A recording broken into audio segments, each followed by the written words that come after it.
Assalamualaikum warahmatullahi wabarakatuh.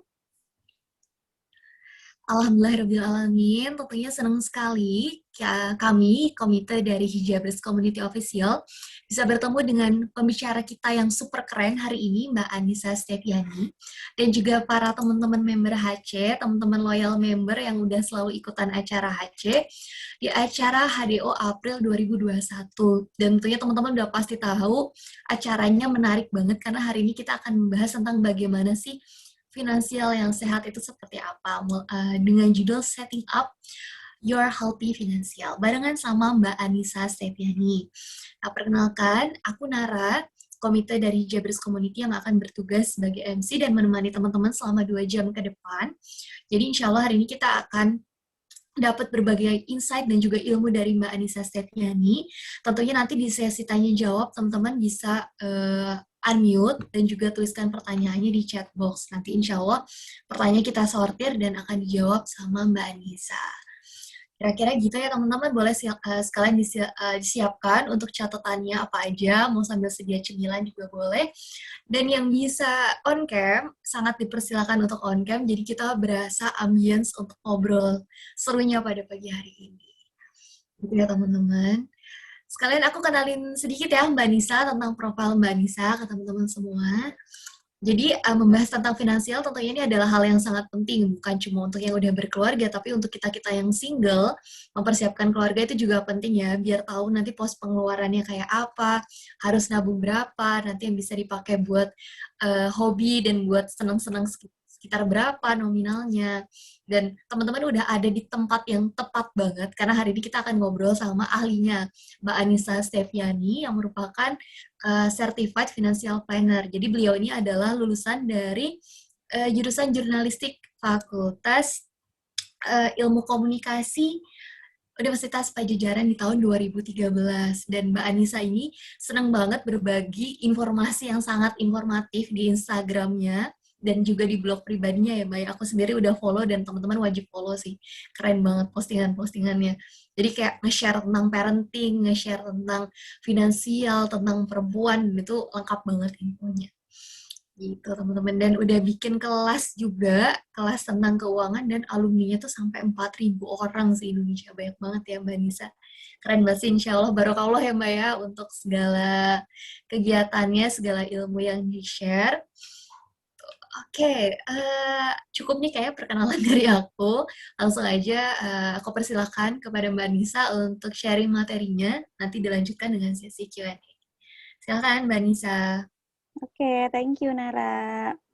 Selamat pagi teman-teman semuanya. Assalamualaikum warahmatullahi wabarakatuh. Aku mau izin share screen dulu ya. Ya, jadi pagi ini kita akan sama-sama belajar tentang memulai mengelola keuangan. Jadi, dari mana sih memulai mengelola keuangan itu? Pertama aku mau kenalan dulu, aku Anissa Steviani, tadi sudah disebut sama Nara juga, aku sebenarnya lulusan jurnalistik dari Vkom Unpad, cuman ternyata setelah berkeluarga itu urgent banget ya kayaknya tahu ilmu mengelola keuangan, karena ketika kita punya tanggungan rasanya jadi lebih ada tanggung jawab untuk bisa kelola keuangan lebih baik biar anak-anak kita nantinya tuh hidupnya nggak susah dan nggak harus menanggung aku saat pensiun nanti. Sebenarnya tujuan utamanya itu sih, dan pendidikannya juga bisa terpenuhi. Nah, aku tuh nggak buka konsultasi konsultasi pribadi, jadi biasanya kalau habis kelas gini suka pada nanya, buka konsultasi pribadi apa enggak, aku nggak buka karena jujur seperti rasanya kayak dokter atau psikolog gitu kali ya, yang 1 jam dengerin orang curhat tuh agak draining. Jadi aku juga tipe yang percaya kalau mengelola keuangan tuh bisa dipelajari sendiri. Jadi selama dipraktekkan, nggak cuma sampai teori aja, harusnya sih kita bisa kelola keuangan dengan lebih baik lagi. Jadi selain webinar, aku juga rutin bikin kelas via WhatsApp dan via Zoom. Infonya bisa ada di Instagram aku @anissa.st. Ya, jadi yang pertama, quote pertama selalu kalau kita belajar keuangan dari awal adalah the art is not making money but in keeping it. Jadi kalau kita ngomongin uang, biasanya ada di otak kita tuh gimana sih cara nambahin uangnya? Gimana biar jualan kita tuh tambah banyak yang beli? Gimana biar gajinya naik, biar promosi di kantor? Kita terus-terusan berpikir tentang gimana caranya nambahin uang, tapi kita kurang berpikir gimana caranya nyimpan uangnya gitu. Punyakah kita ilmu menyimpan uang? Punyakah kita ilmu untuk mengelola uang yang kita punya dulu sebelum kita tambah uang lagi? Jadi ada satu quote nih dari bos aku dulu yang selalu aku pegang ya. Kalau sekarang kita punya uang yang kalau sekarang yang kita punya aja kita nggak bisa kelola, gimana kita bisa dipercaya untuk uang yang lebih besar lagi? Itu tuh buat aku kayak mind blowing banget karena iya juga ya kalau sekarang uang segini aja kita nggak bisa kelolanya, gimana kita bisa dipercaya untuk bisa punya rezeki yang lebih banyak lagi. Nah, sayangnya mengelola keuangan itu tidak sama dengan investasi. Jadi kalau teman-teman follow di Instagram akun-akun financial planning, akun-akun yang membahas tentang pengelolaan keuangan, rata-rata tuh membahasnya tentang investasi, tentang produk investasi, tentang saham, tentang hal-hal yang sifatnya adalah menyimpan uang. Tapi mengelola keuangan itu sebetulnya bukan investasi. Jadi yang pertama harus kita tahu dulu adalah kita harus punya penghasilan dan finansialnya sehat. Apa yang disebut finansial sehat? Yaitu ketika penghasilan kita lebih banyak tentunya ya daripada pengeluaran. Jadi ini step pertama banget, pastikan kita punya uang. Karena banyak banget ya orang yang bilang gini, gimana mau financial planning kalau uangnya nggak ada? Terdengar bercanda, tapi itu sebenarnya bener banget. Step pertama dalam financial planning itu memang kamu harus punya dulu uangnya. Yang kedua adalah paham manajemen risiko. Jadi sebelum kita investasi, kita harus paham dulu nih kita punya risiko apa sebelum berinvestasi. Kita juga perlu tahu yang namanya diversifikasi aset, juga proteksi ya ini ya bisa berupa asuransi atau berupa hal lain. Jadi gimana kita memisah-misahkan uang kita nih, sebagian misalnya kita taruh di tabungan, sebagian kita taruh di emas, tuh kita harus tahu dulu kenapa kita membagi-baginya seperti itu. Lalu mampu berinvestasi. Kita mampu itu beda dengan mau ya. Mau aja sih tinggal buka rekening terus investasi gitu. Tapi mampu itu tandanya kita punya ilmunya dan tahu kenapa kita berinvestasi di sana. Lalu paham pengelolaan utang. Jadi utang itu bukan yang nggak boleh, utang itu boleh, apalagi utangnya yang bersifat produktif ya, seperti utang bisnis atau utang beli rumah misalnya karena berupa aset. Sebenarnya boleh, tapi harus paham kelolanya. Seberapa banyak sih utang kita? Itu kalau di financial planning maksimal 30%. Tapi kalau aku pribadi, aku selalu menyarankan ke orang sebisa mungkin nggak perlu utang lah ya. Kalau bisa beli cash, kenapa harus ngutang? Karena beban banget bun ngutang itu. Kayak bertahun-tahun kita tuh terjebak sama satu hal dan berat banget gitu. Di luar riba, di luar kredit bank segala macam, utang tuh tetap ada beban sendiri karena kita kayak punya tanggung jawab ke pihak lain gitu. Jadi aku selalu menyarankan selama bisa beli cash aja. Bisa kok beli cash kalau niat. Lalu merencanakan tujuan keuangan dengan baik, dari mulai bekerja sampai mewaris. Ini yang jarang dipikirin orang. Jadi rata-rata tuh kita pas kerja pertama kali, fresh graduate, nggak kepikiran tuh bahwa suatu saat kita akan pensiun, nggak kepikiran bahwa suatu saat kita mungkin punya anak 1, 2, dan pengelolaan keuangannya tentu beda saat masih fresh graduate. Bahkan kita nggak kepikiran sama sekali kalau apa yang kita lakukan sekarang itu akan berpengaruh sekali pada apa yang kita wariskan sama anak kita nanti. Betul sih kita wariskannya ilmu, wariskannya pendidikan gitu ya, tapi kalau bisa mewariskan juga uang atau harta gitu ya kan kenapa enggak gitu. Jadi anak kita mungkin nggak struggling kayak kita sekarang beli rumah gitu ya karena udah kita wariskan juga. Dan itu nggak kepikiran karena ya umurku sekarang 25, umurku 30, masa iya sih ngomongin warisan gitu. Yang dilupakan adalah kita sekarang kerja dari umur 25 ke umur 55 itu 30 tahun ya. Di umur 55 kita pensiun, insya Allah sampai umur 80 itu ada 30 tahun lagi loh. Gimana caranya kita mengumpulkan uang selama 30 tahun untuk juga bisa um, ber menghidupi diri kita sendiri saat pensiun selama 30 tahun. Nah, itulah pentingnya kenapa kita harus kelola keuangan. Nah, ini ada self reflection dulu, mungkin bisa dicatat di notes masing-masing, nggak usah di-share, cuman untuk refleksi diri, kenapa ya selama ini kita sulit nabung? Kira-kira pengeluaran terbesar kita tuh apa? Apakah jajan atau beli baju? Atau yang udah punya anak mungkin perintilan anak yang sebenarnya nggak perlu karena itu banyak banget dan sumber kebocoran utama ya menurut aku. Jadi banyak banget hal-hal yang anak kita sebenarnya nggak minta tapi kita beliin. Ya dari buku lah, dari mainan lah, dari apa hal-hal yang sebenarnya anaknya tuh nggak tertarik-tertarik banget, tapi kita beli karena lucu. Masa sih kita nggak beli gitu ya? Itu hal-hal yang sering banget terjadi. Jadi coba ditulis sebenarnya uang kita tuh larinya kemana sih? Lalu refleksi juga kenapa membeli hal tersebut menimbulkan perasaan senang. Jadi kadang-kadang kita tuh sebenarnya nggak mau barangnya, tapi pas kita beli tuh seneng banget punya ini gitu ya. Seminggu kemudian udah hilang lagi rasa senangnya gitu. Beralih lagi dengan barang yang lain. Jadi dicari tahu dulu kenapa. Apakah waktu kecil karena aku jarang dibelikan mainan oleh orang tuaku, sehingga sekarang beliin mainan untuk anak tuh rasanya senang. Atau mungkin waktu kecil bajuku tuh lungsuran terus dari kakakku karena aku anak bungsu. Jadi sekarang aku beli baju terus misalnya gitu. Jadi refleksikan dulu hal-hal tersebut dan ingat kalau itu semuanya terjadi di masa lalu dan gak merefleksikan diri kamu sekarang. Jadi dendam-dendam masa lalu kamu atas uang tuh tidak perlu direfleksikan sekarang karena sekarang tuh udah hal yang beda lagi, udah hari yang beda lagi. Tidak perlu membalaskan dendam masa lalu kamu atas uang di hari ini. Itu bisa refleksi diri dulu, bisa ditulis sendiri dulu, bisa dipikirkan karena ini akan ngaruh banget ke bagaimana kamu mengeluarkan uang kamu gitu. Bagaimana kamu saat marah misalnya ya sama suami gitu, terus kamu jadinya belanja karena waktu kecil jarang banget dibeli-beliin, mau marah gimana pun gak dibeliin sama orang tua misalnya. Hal kayak gitu yang harus diresapi dulu, direfleksikan dulu kenapa aku ini susah kelola keuangan. Nah, ini ada penyebab sulit menabung. Sebenarnya aku yakin semua di antara kita tuh udah tahu kenapa kita sulit nabung, cuman biasanya denial aja ya. Jadi yang pertama itu tidak realistis pada penghasilan yang dimiliki. Ini udah pastilah. Jadi penghasilannya berapa, pengeluarannya nggak sesuai. Lalu malas tracking dan budgeting. Uangnya sebenarnya ada, tapi kita nggak tracking kemana aja tuh.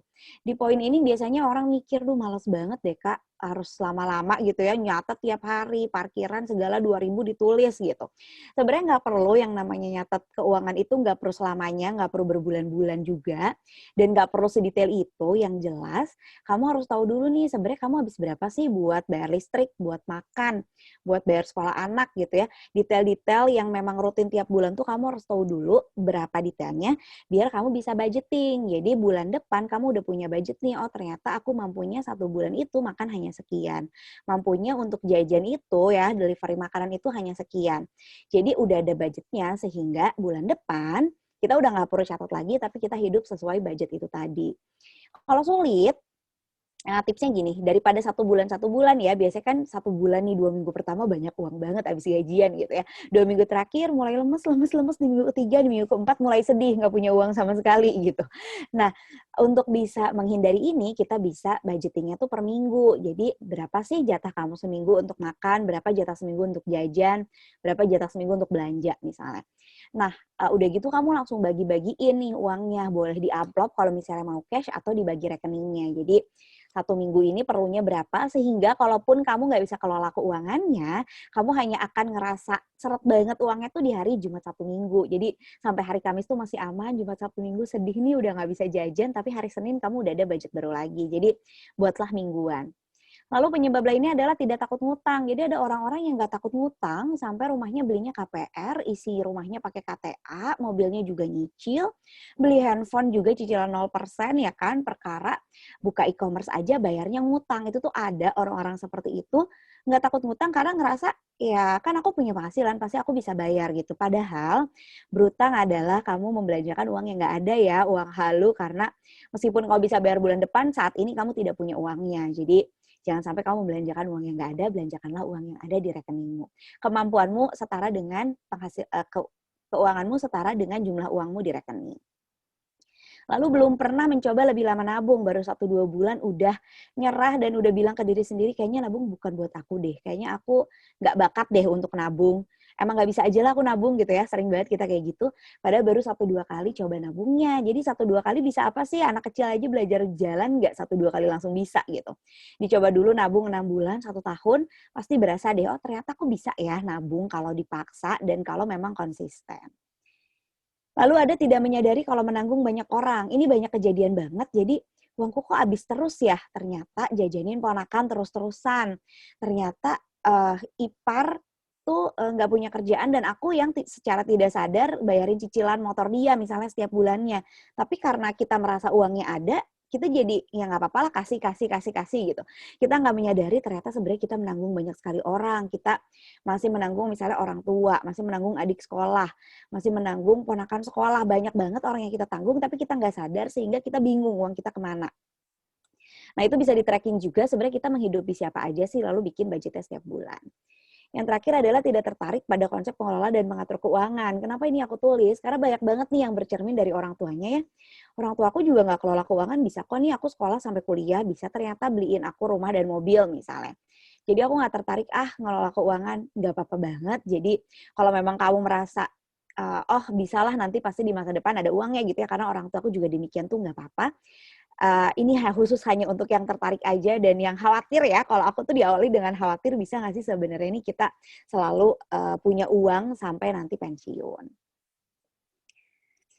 Oke, ini ada piramida keuangan. Jadi kalau tadi aku bilang mengelola keuangan itu bukan investasi, betul, karena investasi itu ada di poin keempat.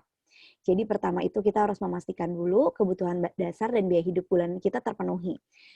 Suka ada orang yang bilang, iya Kak, tapi hidupku tuh kayaknya pas-pasan banget, kayaknya aku nggak bisa investasi deh. Betul banget. Jadi kalau memang kamu merasa untuk kebutuhan sehari-hari aja belum cukup, maka harus dicukupi dulu. Kebutuhan dasar ini mencakup makan, bayar listrik, bayar air, hal-hal yang memang nggak bisa ditunda. Jadi kalau kayak investasi itu tuh sebenarnya bisa ditunda selama kamu bisa memenuhi dulu kebutuhan dasar. Yang kedua ada dana darurat, jadi setelah kebutuhan dasar terpenuhi, kamu harus menyimpan uang untuk kondisi darurat. Lalu ada proteksi, jadi kalau kita sakit, kita harus punya rencana kita mau ngapain. Baru investasi, barulah mengembangkan aset. Jadi kalau kita udah lancar semua nih, 1-4, barulah kita ke nomor 5. Baru kita mikirin, oh beli rumah kedua yang nantinya akan dikontrakan. Oh akan bikin bisnis untuk nanti passive income pensiun. Misalnya, oh akan beli ruko untuk nanti pensiun. Nah itu baru di nomor 5. Jadi kalau di awal kita pastikan dulu 1, 2, dan 3 itu terpenuhi, baru kita masuk ke nomor 4. Kita bahas satu-satu. To-do list pertamanya adalah pastikan punya penghasilan. Mau gajian atau misalnya kamu bisnis, mau usaha, bulanan atau tahunan penghasilan itu wajib ada. Karena ada ya orang-orang yang gajiannya per 3 bulan misalnya, atau enggak per 6 bulan. Nggak apa-apa banget, tapi wajib ada. Yang kedua, luangkan waktu. Kalau kamu single, kamu duduk. Aku udah kasih filenya ya, bisa diisi. Nanti harus meluangkan waktu untuk ngisi itu dan mungkin akan lama, apalagi kalau udah menikah. Itu aku sarankan ngisinya bareng suami karena kadang-kadang istri-istri ini niat banget kalau keuangan, ngirit segala macam, abis itu borosnya di suaminya. Istrinya nabung, tiba-tiba suaminya, kita ada tabungan segini nih, beli mobil baru gitu. Hal kayak gitu yang harus dihindari sehingga harus disamakan dulu nih persepsinya sama suami. Luangkan waktu untuk membahas tujuan-tujuan keuangan bersama, luangkan waktu untuk ngisi cash flow-nya bareng-bareng, biar nggak bocor di satu pihak aja gitu.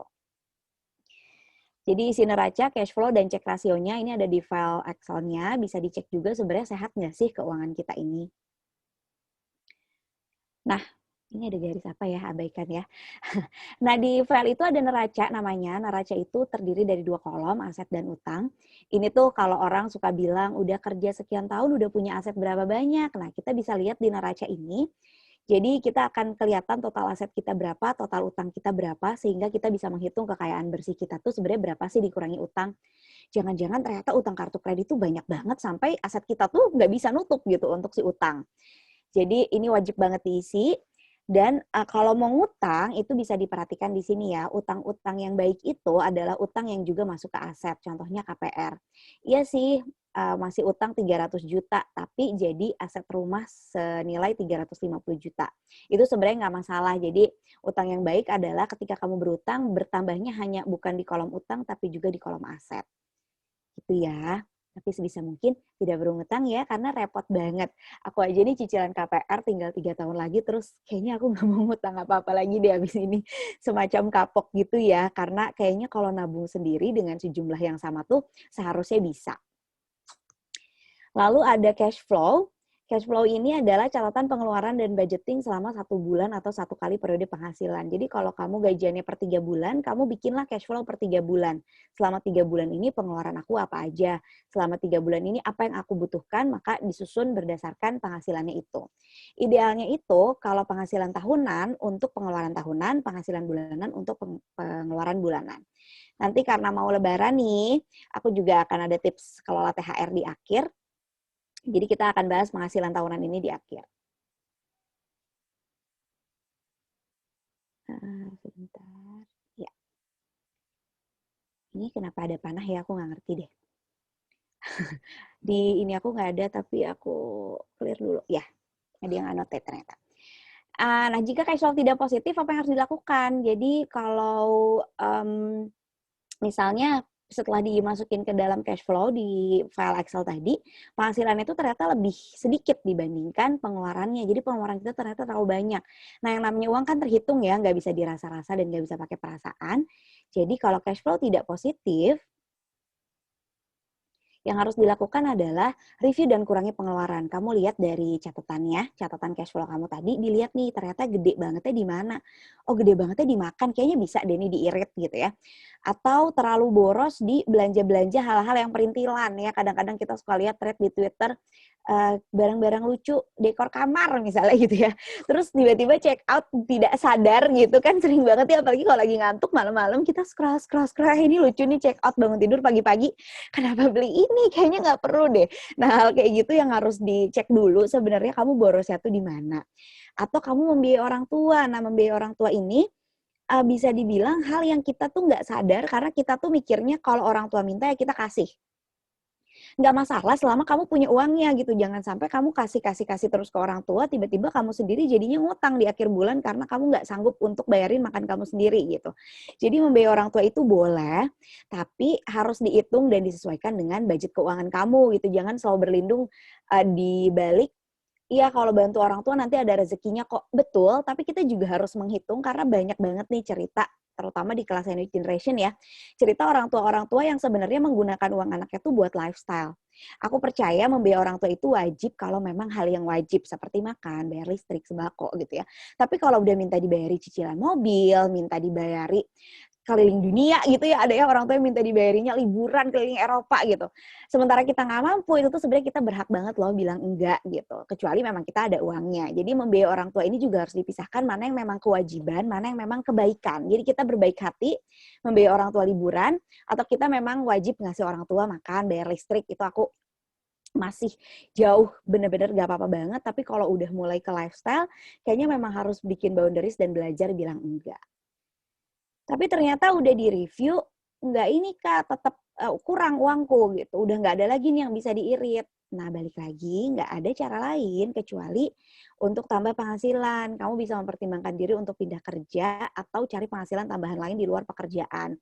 Banyak orang yang tidak menyadari bahwa ketika mereka membiayai keluarga lebih dari satu ya. Contohnya kamu punya keluarga sendiri, tapi kamu bayarin adik kuliah gitu. Itu kan keluarganya sudah lebih dari satu. Itu tuh sama dengan kamu membiayai dua keluarga. Jadi otomatis penghasilannya juga harus dua. Penghasilannya harus lebih dari satu, bisa pindah kerja atau berdagang. Aku selalu nyaranin kalau pusing ngapain udah dagang aja ya. Karena dagang itu ya, kalau orang bilang, iya loh investasi di saham itu returnnya bisa 20% sehari misalnya. Sebenarnya kalau kamu dagang tuh bisa 100% loh sehari. Kamu bisa menjual barang-barang 2 kali lipat dari harga beli kamu dan itu tandanya returnnya udah 100%. Jadi kalau memang penghasilan kamu kurang, cobalah berdagang karena itu returnnya lebih tinggi daripada investasi. Nah, berarti kebutuhan dasar dan biaya hidup bulanan sudah terpenuhi, kita sekarang akan masuk ke poin nomor 2, yaitu dana darurat. Kenapa wajib punya dana darurat? Karena sebagai manusia, kita tuh pasti banget ketemu kondisi darurat. Perkara nih mertua tiba-tiba datang, ya nginep 3 hari, itu tuh kita suka nggak sadar kalau kita jadi jajan, delivery makanan lebih banyak, terus di akhir bulan jadinya uangnya kurang gitu kan. Oh iya, kemarin mertua baru datang serombongan, terus kita jajanin makanan segala macem, nggak berasa. Jadinya di akhir bulan uang kita kurang. Nah, dana darurat adalah dana untuk menghadapi kondisi-kondisi kayak gini. Perkara rumah kebanjiran, atau kayak aku nih kemarin, ban mobil kempes empat-empatnya gara-gara ditaruh di basement kelamaan, karena aku nggak kerja lagi, dan juga pandemi gini mau kemana ya mobil banyak kan nggak dipakainya, tahu-tahu harus ganti ban empat-empatnya gitu. Kalau nggak punya dana darurat, kita mau ambil uang apa gitu kan, pasti ambil uang bulan ini, which di akhir bulan pasti jadi akan kurang uangnya gitu. Sehingga tanpa dana darurat kita jadi rentan punya utang. Nah, dana darurat ini tentu ada angka idealnya, kalau kalian udah sering dengar kali ya. Tapi aku sih nggak selalu menyarankan ideal, terutama kalau kalian baru pertama kali kelola keuangan. Jadi idealnya itu kalau single punya 3-4 kali pengeluaran bulanan. Jadi kalau penghasilan kamu 10 juta, pengeluarannya 5 juta, ambil yang 5 jutanya aja. Kalau kalian menikah itu 6 kali pengeluaran bulanan, menikah 1 anak 9 kali, menikah 2 anak 12 kali. Banyak banget, dan buat orang yang baru kelola keuangan tuh kayak, gila nih bisa nggak ya gue gitu. Tapi tenang aja, karena ini tuh journey ya untuk ke kondisi ideal itu. Aku aja tuh perlu 6 tahun untuk bisa semuanya ideal, untuk bisa semuanya sesuai sama yang aku sampaikan ini.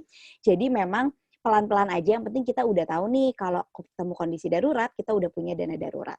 Kondisi terburuknya adalah kita kehilangan pekerjaan. Jadi kita kehilangan penghasilan sama sekali, apalagi lagi pandemi gini banyak orang yang kehilangan pekerjaan.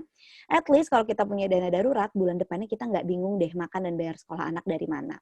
Kalau kamu punya 3 kali nih, aku selalu bilang minimalnya 3 kali banget punya, itu 3 bulan kamu nggak bingung harus makan dari mana, dan dalam 3 bulan itu kamu bisa cari pekerjaan baru atau tambah penghasilan baru. Gimana cara menentukan kondisi ini darurat atau nggak darurat? Kita lihat dulu yang direncanakan dan penting. Direncanakan dan penting, misalnya aku mau umroh 5 tahun lagi, tentu tidak darurat ya, karena itu adalah sesuatu yang direncanakan dan penting untuk kita. Kita buat pos khusus, jadi kita nabung selama 5 tahun, lalu ketika waktunya tiba, kita ambil dana dari pos itu.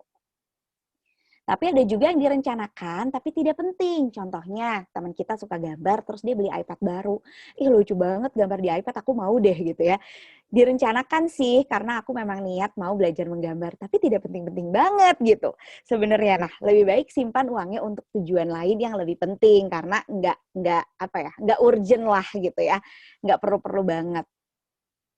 Nah, lalu ada yang tidak direncanakan tapi penting. Inilah fungsinya dana darurat. Kita ambil uang dari dana darurat untuk hal-hal yang tidak direncanakan tapi penting ini. Contohnya nih, kalau sekarang harus PCR sekeluarga. Ya kan, tiba-tiba suami masih ke kantor, terus dia terpapar, terus otomatis kita juga jadi harus tes. Gede banget uangnya kalau harus bolak-balik, mana nggak perlu sekali gitu kan. Itu tidak direncanakan dan penting, itu boleh ambil dari pos dana darurat.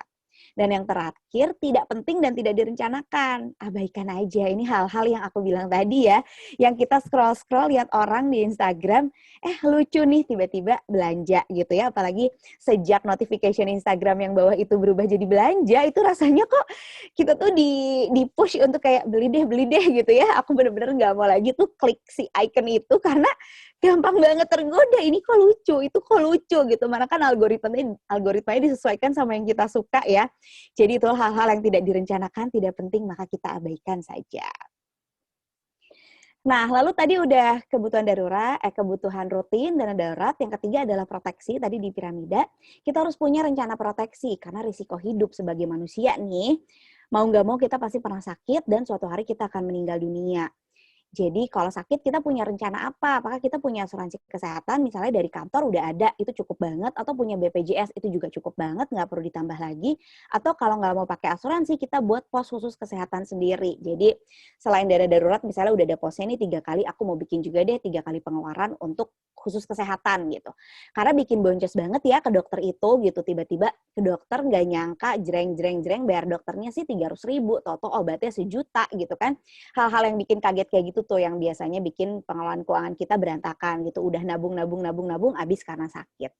Dan yang kedua ini meninggal dunia, ini selalu aku tekankan sama ibu-ibu terutama yang punya suami dan ibu-ibu tentu punya suami ya, yang punya suami tapi tidak punya penghasilan. Jadi ibu rumah tangga yang tidak berpenghasilan sama sekali. Jadi kamu benar-benar hidup dari suami aja.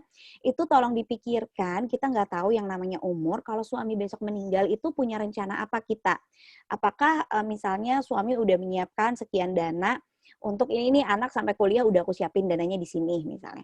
Tapi kalau nggak ada, itu aku menyarankan untuk beli asuransi jiwa, karena konsepnya adalah asuransi jiwa ini gini, kita bayar ke asuransi, ketika meninggal kita dapat uangnya. Nah uangnya ini bisa untuk menyambung hidup sementara, karena asumsi kamu tidak punya pekerjaan ya, bisa menyambung hidup sementara dan untuk melanjutkan anak sekolah gitu. Jadi nggak pusing banget nih, kan sedih banget ya, kebayang sih aku membayangkan anakku tiba-tiba bapak yang meninggal, udah gitu jadi aku nggak bisa bayar sekolah karena selama ini yang bayar sekolah adalah ayahnya gitu. Bayangkan beban mental yang diterima ketika anak jadi tidak bisa sekolah di tempat yang sama karena ayahnya meninggal. Jadi ini harus dipikirin banget dan ini sebaiknya dibicarakan aja sama suami. Aku khawatir nih kalau kamu meninggal, besok aku dan anak-anak gimana. Asuransi jiwa ini ada yang syariah juga, jadi konsepnya gini ya, kalau asuransi itu kan banyak orang yang khawatir karena takut uangnya nggak balik gitu ya. Padahal kalau asuransi jiwa yang murni itu konsepnya adalah kita seperti menggaji security di rumah. Jadi kita punya rumah besar, isinya banyak harta, terus kita menggaji nih satpam di rumah kita. Pak, tolong jagain rumahku, kalau ada maling tolong dilawan gitu ya. Terus 20 tahun berlalu, nggak ada maling nih. Apakah kita minta cashback sama si security? Pak, balikin uangnya gitu, uang kita. Kan nggak ada maling nih di rumahku gitu ya. Kan nggak juga gitu. Tapi kalau ada maling, syukurlah ada si Bapak security, jadi bisa dilawan lah sama si Bapak. Nah, asuransi jiwa itu konteksnya juga gini, kita membayar proteksi, kita membayar keamanan sama si perusahaan asuransi. Kalau kita suami meninggal, at least kita dapat uang gitu untuk menjaga kita. Tapi kalau nggak meninggal, sudahlah kan alhamdulillah suami nggak meninggal gitu ya selama 20 tahun. Rata-rata tuh 20 tahun. Tapi kalau asuransi jiwa syariah, uangnya kembali. Jadi uang yang kita bayarkan setiap bulannya setelah 20 tahun kembali sesuai yang kita bayarkan. Jadi nggak ada returnnya sama sekali, nggak bertambah juga uangnya, nggak berkurang juga. Karena konsepnya adalah kita kayak meminjamkan proteksi gitu loh. Si perusahaan asuransi meminjamkan proteksi sama kita. Kalau misalnya suaminya meninggal kita bayar, tapi kalau nggak meninggal uangnya kita balikin gitu. Kalau yang syariah konsepnya kayak gitu.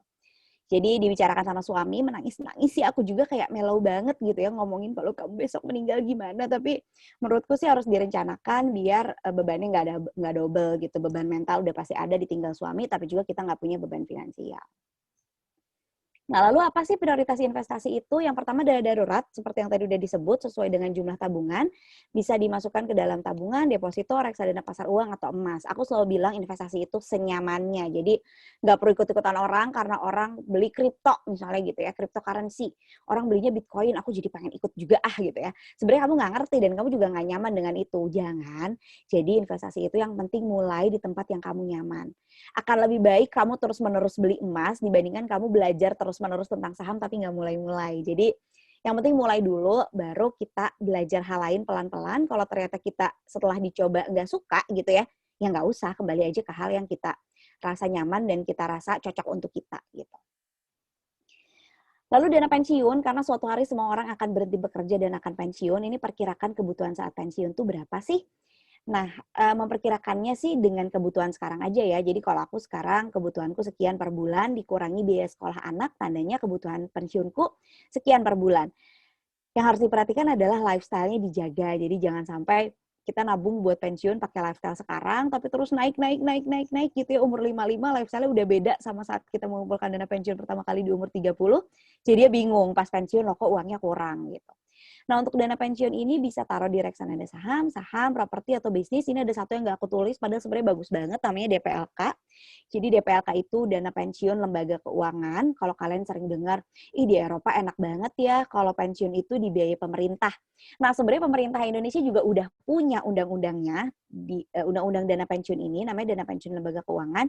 Cuman memang belum dipaksa ke semua warga negara gitu. Tapi kalau kamu mau, kamu tuh bisa datang ke bank, bisa datang ke bank BUMN atau bank-bank besar lain. Konsepnya adalah kamu naruh uangnya di bank, nanti saat pensiun uangnya nggak dikasih sekaligus.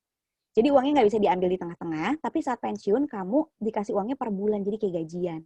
Jadi kamu PNS juga bukan, tapi gajian iya gitu. Jadi ini adalah konsep yang bagus banget menurut aku ya, karena kan uangnya uang kita juga gitu. Sebenarnya kita nabung, tapi nanti dikasih ke kitanya tuh per bulan, jadi kita kayak gajian. Nah ini bisa ditanya ke bank-bank tuh pada punya produk ini. Dan udah ada undang-undangnya juga, jadi memang dilindungi pemerintah, nggak bakalah uangnya dibawa kabur gitu ya. Terus selanjutnya dana pendidikan. Jadi kalau punya anak suka nggak suka pas aku hamil tuh aku menyadari bahwa wah 6 tahun lagi nih anak akan masuk SD gitu. Ketika udah bayar uang pangkal SD nih di umur 6 tahun aku kayak udah lega gitu ya. Tunggu dulu 6 tahun lagi nih anak masuk SMP gitu. Ternyata siklus hidup anak tuh hanya 6 tahun, 6 tahun, 6 tahun gitu kan. 6 tahun ke SD, 6 tahun ke SMP, udah gitu 6 tahun ke kuliah. Kalau kita nggak siapin dari sekarang itu tuh akan berat banget karena nyiapin uang kuliah anak setahun nabung sama 18 tahun nabung tentu beda dong ya kan. Kalau kamu nabungnya dari anaknya bayi gitu ya baru lahir terus kamu nabung selama 17 tahun, mungkin yang ditabung sebulan cuma 200.000, 300.000. Tapi kalau kamu nabungnya mendadak nanti pas anaknya mau lulus SMA itu harus nabung berapa untuk bisa bayarin kuliah anak. Jadi risiko punya anak adalah risiko juga bayarin pendidikannya dia. Kalau misalnya SD, SMP, SMA, oke bisa gratis ya di negeri gitu. Tapi mau nggak mau kuliah itu harus bayar. Jadi at least kamu pikirin buat bayar kuliahnya. Caranya gimana? Survei harga sekolah dan pertimbangkan jumlah anak. Jadi pertimbangkan jumlah ini bukan dalam hal nggak boleh punya anak 5 gitu, boleh. Tapi jaraknya yang harus dipertimbangkan. Jadi jangan sampai barengan ya beda 3 tahun gitu pas anak umur 2 tahun udah hamil lagi sehingga pas lahir anaknya beda umur 3 tahun nanti anaknya masuk SMP SMA barengan itu kita akan lebih repot. Jadi sebisa mungkin dipertimbangkan si jumlah dan jarak kelahiran anak dan survei juga harga sekolahnya. Kalau untuk dana pendidikan ini sesuaikan dengan waktu. Jadi kalau misalnya untuk jangka pendek, anaknya mau masuk TK 2 tahun lagi gitu ya, ya jangan kamu taruh di saham meskipun sekarang sahamnya lagi turun lagi nih gitu ya. Jangan kamu taruh di saham karena terlalu beresiko gitu. Taruhlah di produk-produk yang risikonya lebih rendah seperti reksadana pasar uang. Kecuali untuk kuliah masih lama banget. Bolehlah ditaruh di produk-produk yang risikonya lebih tinggi. Jadi investasi itu sesuai tujuan dan jangka waktu. Ketika kamu sudah mulai berinvestasi sesuai tujuan, kamu udah nggak punya lagi nih yang namanya tabungan biasa. Kamu udah nggak punya lagi yang namanya uangku ada sih tapi nggak tahu buat apa. Karena semua uangmu udah kamu tahu nih buat apa. Jadi kalau jangka pendek, misalnya kamu sekarang, oh iya nih berarti aku perlu ngumpulin dana darurat, aku juga perlu handphone baru karena handphone yang sekarang udah rusak.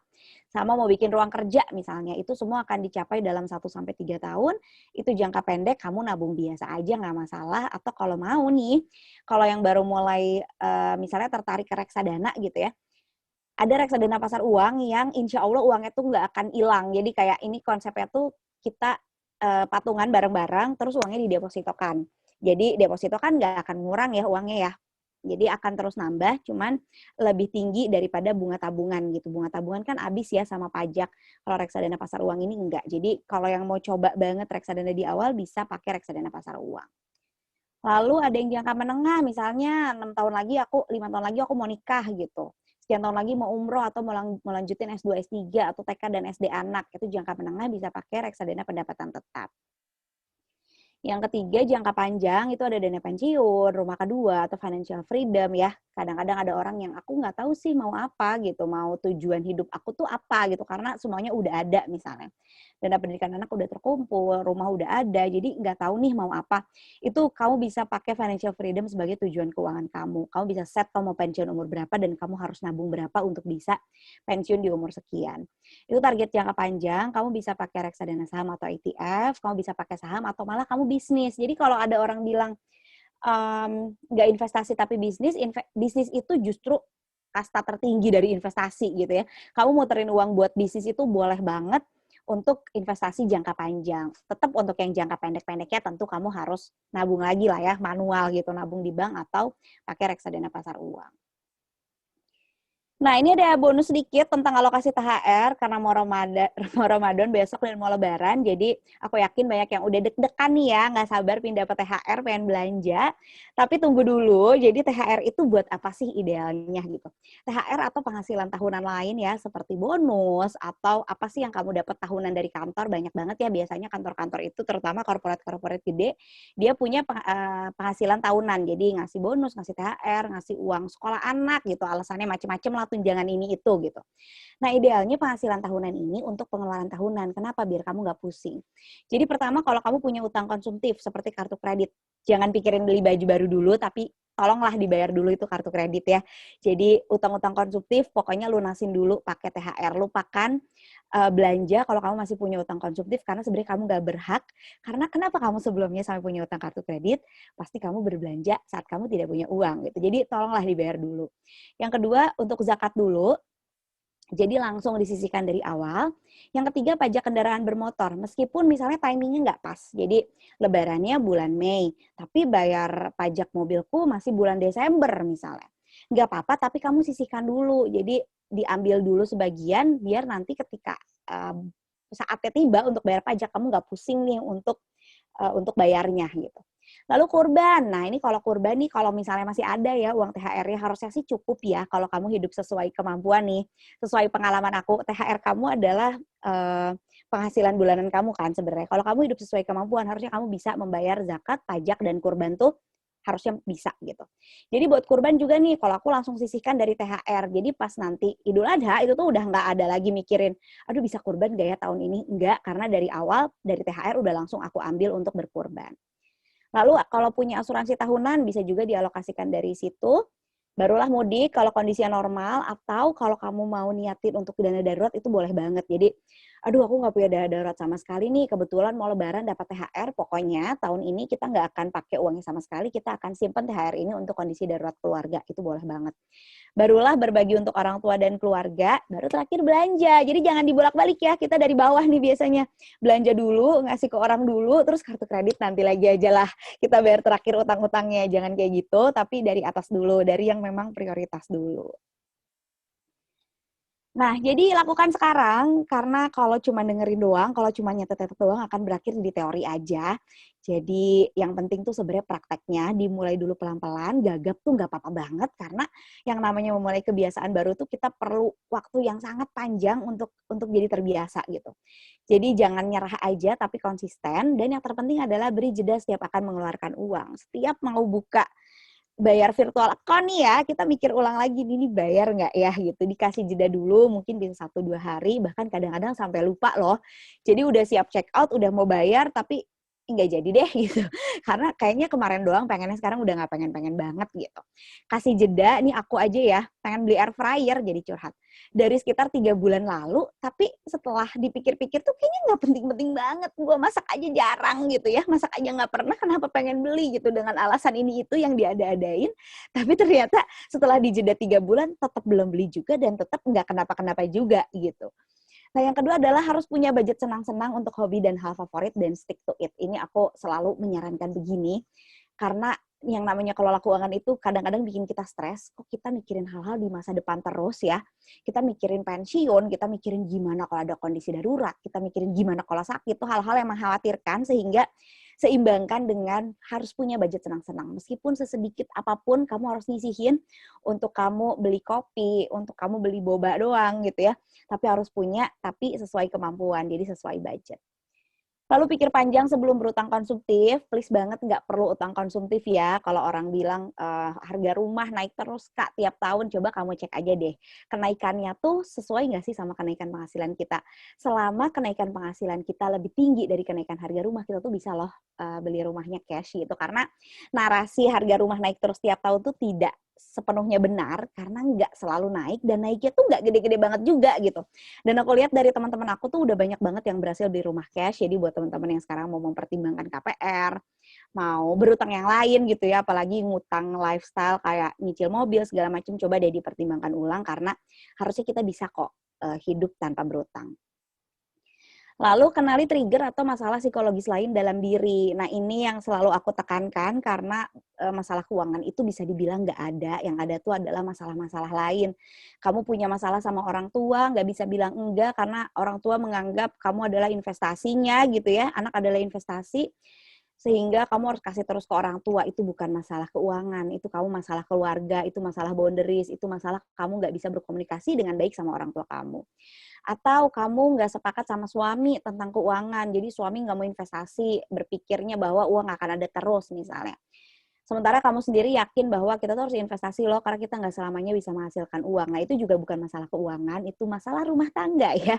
Jadi banyak hal-hal yang kita pikir adalah masalah keuangan, padahal bukan. Dan yang paling sering terjadi adalah sebenarnya masalah mental. Jadi kamu mengaitkan emosimu dengan uang, dan kamu nggak bisa kelola emosimu, jadi kamu nggak bisa regulasi emosi.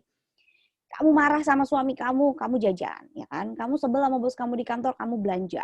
Kamu baru dapat achievement sesuatu, kamu self reward, ya kan? Semuanya kamu kaitkan dengan emosi gitu. Perbelanjaan kamu, cara kamu mengeluarkan uang, kamu kaitkan dengan emosi. Padahal mengeluarkan uang itu harusnya rasional, jangan emosional.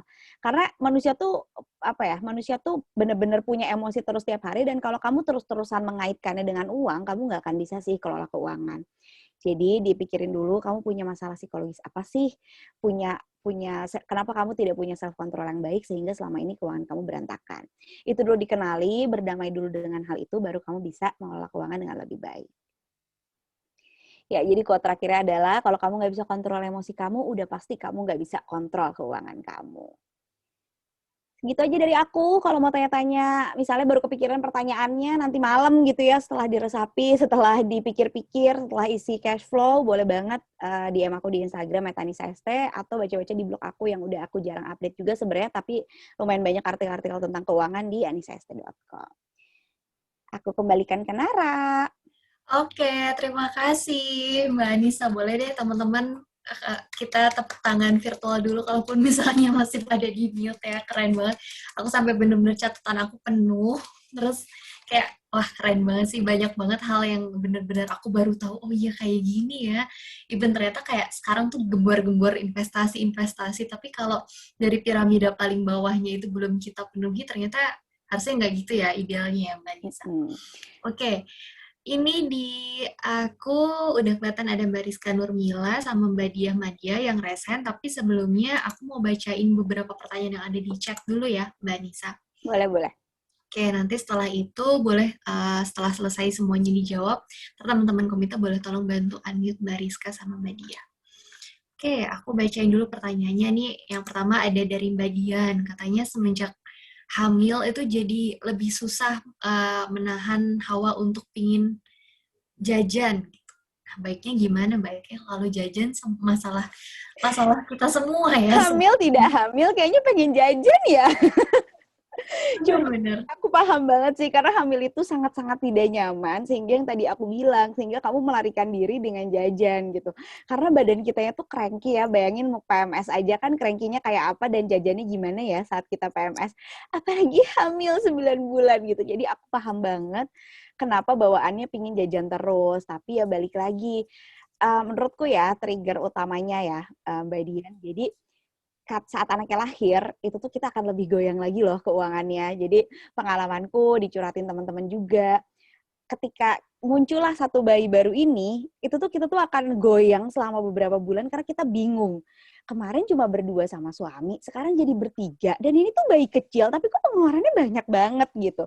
Nah itu aja yang harus diingat dulu. Jadi bahwa pengeluaran saat hamil itu tidak ada apa-apanya saat pengeluaran kamu nanti pas anaknya ada. Jadi dana yang udah dipos-posinnya disiplin aja. Makanya memang tadi aku bilang kenali masalahnya dulu nih. Sebenarnya kenapa nggak punya self control yang baik? Sebenarnya kenapa susah disiplin dari situ dulu sehingga kita bisa jajan dan belanja-belanja tuh sesuai pos yang udah dibagi-bagi gitu. Kalau lagi hamil sih sebenarnya pastiin kenyang aja ya, karena nggak hamil juga sama sih sebenarnya. Kadang-kadang tuh kita pingin belanja sesuatu tuh karena kita lapar doang gitu. Begitu kita selesai makan kenyang udah nggak pengen lagi belanjanya. Jadi jangan sampai belanja beli sesuatu itu saat lapar, saat ngantuk. Seperti yang aku bilang tadi, sebelum tidur udah setengah tidur malah scroll e-commerce tuh jangan, karena hawa-hawa belanja itu akan beda ketika kita fresh udah makan dan nggak ngantuk gitu. Jadi nggak ada tipsnya kecuali self controlnya mungkin diperbaiki, dan diingat juga bahwa Mbak Dian ini 6 tahun lagi anaknya harus masuk ke SD dan SD itu mahal.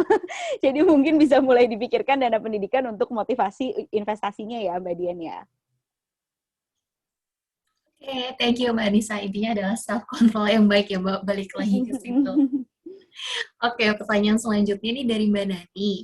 Mbak Nani bilang terkait dengan quote, the art is not in making money but in keeping it. Nah, berkaitan dengan ini, sulit sekali mempertahankan bisnis yang dikelola saat masa pandemi. Sehingga finansial tuh jadi nggak stabil. Keuntungan juga nggak seimbang dengan berapa banyaknya modal yang harus dikeluarkan. Ada nggak sih tips dari Mbak Anissa biar bisnisnya ini bisa tetap berjalan dengan lancar dan ngaruh juga nih finansial kita jadinya stabil? Gitu. Iya, kayaknya kalau ini ya, sebenarnya aku nggak punya pengalaman bisnis, tapi karena sering banget dicuratin orang tentang bisnis ini, Mbak Nani. Jadi kayaknya kalau memang udah merasa nggak stabil dan kayak nggak akan jalani selama pandemi, waktunya untuk ganti deh, waktunya untuk berpindah ke bisnis yang lebih dibutuhkan orang saat pandemi ini gitu. Karena kayaknya nggak bisa dipaksain, karena kita nggak tahu nih mau sampai kapan, bener-bener sesuram itu gitu ya, kita berharap pandemi ini kapan akan berakhir. Tips dari aku untuk teman-teman yang penghasilannya tidak tetap, karena aku sendiri juga freelance, penghasilanku tidak tetap. Jadi kalau lagi uangnya banyak, jangan langsung pengen belanja. Kadang-kadang kita gini ya, bulan ini dapetnya gede banget nih, bisa nutup 2 kali sebenarnya pengeluaran bulanan gitu. Udah gitu kayak, ih seneng banget akhirnya aku punya uang lebih gitu kan. Nah kalau aku tuh selalu, nanti dulu deh, kita mendingan bikin dulu, kita mendingan masukin ke pos yang bulan depan. Jadi aku punya tabel, hal-hal yang memang aku bayar gitu. Jadi ada hal-hal yang kalau aku tuh sama suami itu tipenya ada hal-hal yang suamiku bayar, ada hal-hal yang aku bayar gitu. Jadi hal-hal yang aku bayar itu kan harus aku bayar dari penghasilan aku. Nah itu aku bikin tabel misalnya A, B, C gitu ya. Bulan Januari, Februari, Maret gitu. Nah kalau hari ini aku dapetnya banyak, aku langsung transfer buat bulan depannya. Jadi aku selalu make sure bulan depan tuh udah kepenuhi dulu. Jadi at least sebulan tuh kita agak tenang gitu ngejalaninnya. Karena kalau enggak tuh kayak, aduh bulan depan gimana nih nggak kebayar gitu kan. Jadi minimal tuh 1 bulan tuh udah terpenuhi dulu. Jadi misalnya kalau mau bayar apa ya, contohnya misalnya bayar internet gitu ya. Aku tuh langsung masukin, aku bayarnya pakai kartu kredit. Jadi aku masukin ke kartu kredit. Jadi aku nggak pernah pakai kartu kredit tapi nggak dibayar, ngerti gak sih? Hal-hal yang sebenarnya aku bayar pakai kartu kredit biar gampang doang, tapi udah aku masukin uangnya ke si rekening kartu kreditnya gitu. Jadi itu cuma sebagai alat pembayaran aja. Nah, itu tuh udah aku masukin semuanya. Jadi sekarang masih bulan April, tapi aku tuh udah sampai Mei itu terpenuhi, kayak gitu-gitu sih. Kalau buat penghasilan yang tidak tetap, jangan sampai kita tuh uang ini bulan ini banyak kita jajanin, bulan depan kita cuma dapat setengahnya, kita mau nutup pakai apa gitu. Ketika kita udah sebulan terpenuhi masih ada sisanya, nah barulah boleh belanja. Kalau aku tipsnya selalu kayak gitu sih. Jadi semangat Mbak Nani, mungkin harus coba lagi hal-hal lain ya yang lebih dibutuhkan orang-orang saat pandemi ini. Ya. Oke, thank you Mbak Anissa, thank you juga Mbak Dani untuk pertanyaannya. Nah, sekarang aku minta tolong teman-teman komite boleh Kak Rizka Nurmila untuk di unmute.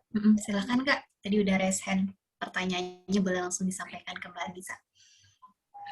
Halo, Assalamualaikum Kak Anissa. Sebenarnya aku udah ikut banyak kelasnya Kak Anissa sih. Diulang-ulang dong ya aku ngomongnya. Aku udah ikut keluap, ikut Zoom, ikut macam-macam lah gitu. Cuma sekarang aku lagi bingung nih Kak. Jadi kan ceritanya mau ganti gadget setelah 4 tahun. Terus tuh sebenarnya ada uangnya cash, tapi kayak cuma 80% gitu. Sedangkan yang aku mau tuh masih kurang 20% lagi. Tapi tuh kalau misalkan pakai kartu kredit Kak, yang cicilan 0% tuh kan ada diskon ya. Nah, aku tuh bingung, jadi better gimana nih, mau misalkan, udah mikir sih misalkan mau pakai kartu kredit, itu tuh udah sempet nanya juga, jadi kalau misalkan mau pakai CC, minimal tuh 6 bulan cicilannya. Nah, sebenarnya kan kalau misalkan dihitung-hitung dari budget yang udah ada, bisa banget tuh aku bayar 5 bulan itu udah terpenuhi kan, kayak tinggal 1 atau 2 bulan lagi lah. Nah, gimana ya Kak? Kamu cuma pingin ini doang ya, kamu cuma pingin validasi doang ya sebenarnya. Iya, baiknya gimana? Abis bingung karena kayaknya ini aku ya ada uangnya sih, tapi kan akan mikir-mikir gitu. Iya, dan lagi mikirnya tuh kayak ini udah 4 tahun, jadi kayak udah wajar banget ganti, sampai kayak teman-teman juga udah pada ganti, dan kayak emang kondisinya memang kayak ya udah memang harus ganti, dan lagi menunjang pekerjaan dan lain-lain kan. Tapi masih mikir gimana ya, padahal yang aku mau tuh biar, maksudnya aku mau beli sekali bagus biar juga long term life-nya tuh lama juga gitu loh Kak. Kamu dapat 80%-nya nabung tiap bulan apa gimana? Iya, nabung Kak. Nabung tiap bulan berapa lama bisa dapat 80%? Dari awal tahun kali ya. Awal tahun ini sih, 2021. Nah, berarti kan sebenarnya kamu bisa nih ya, nabungnya ya. Ini opsinya ada 2 ya. Kalau kamu mau menantang dirimu sendiri, jadi aku selalu nyaranin gini nih, ke anak-anak kantor aku dulu, anak-anak Gen Z yang penasaran banget nih, pengen, aduh tinggal dikit lagi, persis banget kayak kamu gini ya.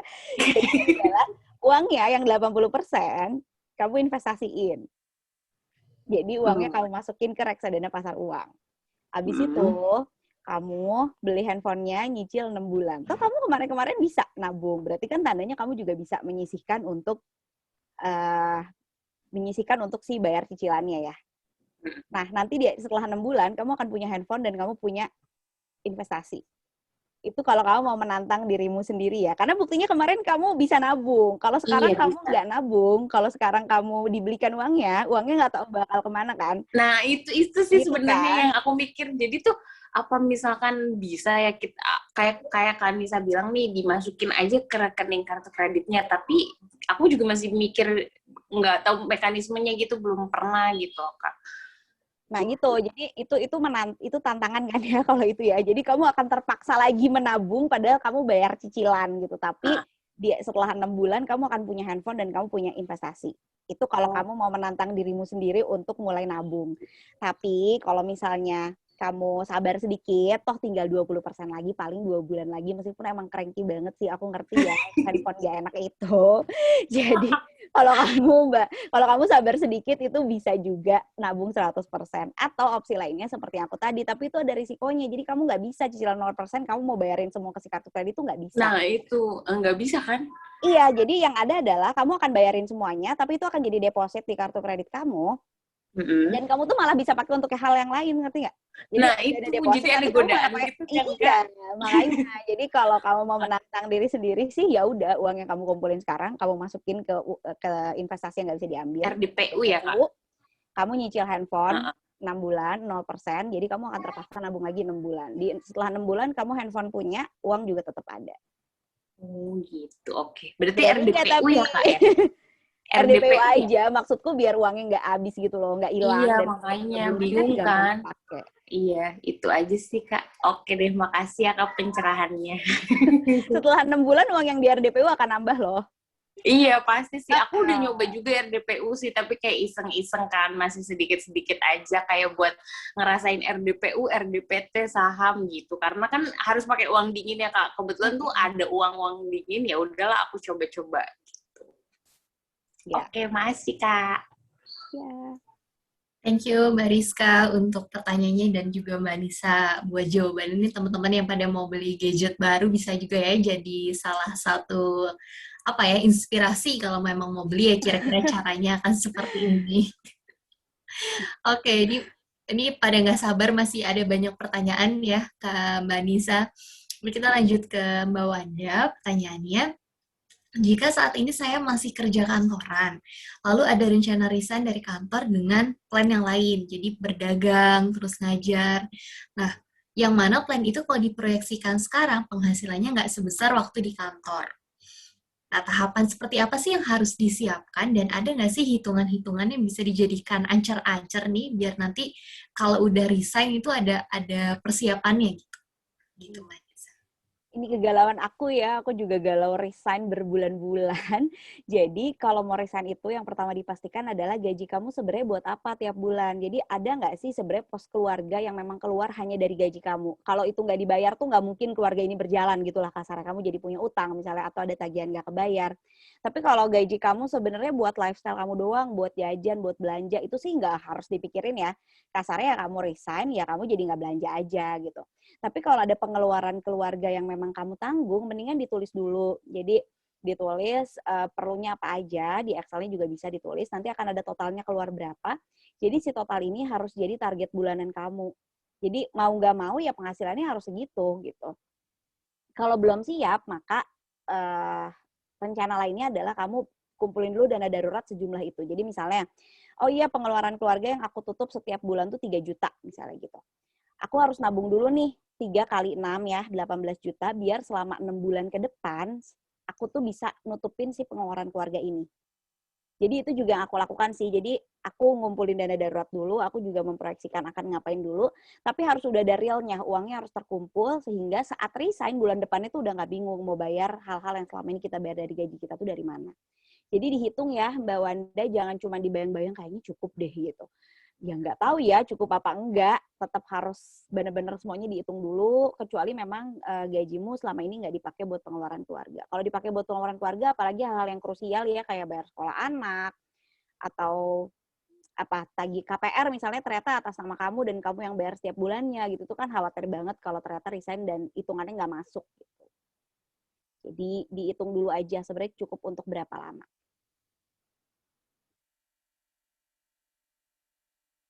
Oh ya, mau nambahin juga deh. Kadang-kadang tuh kita tuh mikir ya, pengen banget resign karena nggak kuat gitu ya. Perkara anak lah, perkara kerjaannya di kantor, kantornya toksik apalah segala macem gitu. Tapi sebenarnya setoksik-toksik apapun yang butuh uang kan kita. Jadi aku selalu bilang, uang duluan deh, kecuali kamu udah punya rencana lain, kecuali kamu ternyata setelah diproyeksikan, oh iya nih ketutup 3/4-nya bisa lah kalau aku kerja lebih keras sedikit gitu ya, ini pasti akan ketutup. Itu sih nggak apa-apa banget. Tapi kalau ternyata setelah dihitung-hitung kayaknya jauh banget, dan ya udah lihat ntar aja, jangan ya, apalagi kalau punya anak nanti takutnya ada hal-hal yang nggak kebayar, nggak tertutup, takutnya malah jadi utang dan jadi kayak masalah jangka panjang hanya karena kamu memutuskan resign terburu-buru gitu. Sudah kok sekarang. Oke, thank you Mbak Nisa untuk jawaban tentang peresignan ini. Semoga menjawab ya Kak Wanda. Kalau semisal mau ada pertanyaan lanjutan lagi, boleh silakan ditulis di chat box. Nah, itu tadi ada 2 Kak, ada Mbak Diah dan Mbak Isma yang resign. Kita mulai dari Mbak Diah dulu ya, nanti setelah itu dari Mbak Isma. Boleh Mbak Diah silakan pertanyaannya. Terima kasih banyak Kak Nara. Assalamualaikum warahmatullahi wabarakatuh. Kak Anissa, aku Diah dari Jakarta. Izin bertanya Kak, tadi kan ada tentang dana darurat ya Kak ya. Nah, berapa sih dana darurat itu, berapa persen dari gaji yang kita punya? Terus apakah dana darurat itu harus kita pindahkan ke rekening kita yang lain atau tetap aja di rekening gaji kita? Sekian, terima kasih banyak. Wassalamualaikum warahmatullahi wabarakatuh. Makasih, Kak. Waalaikumsalam.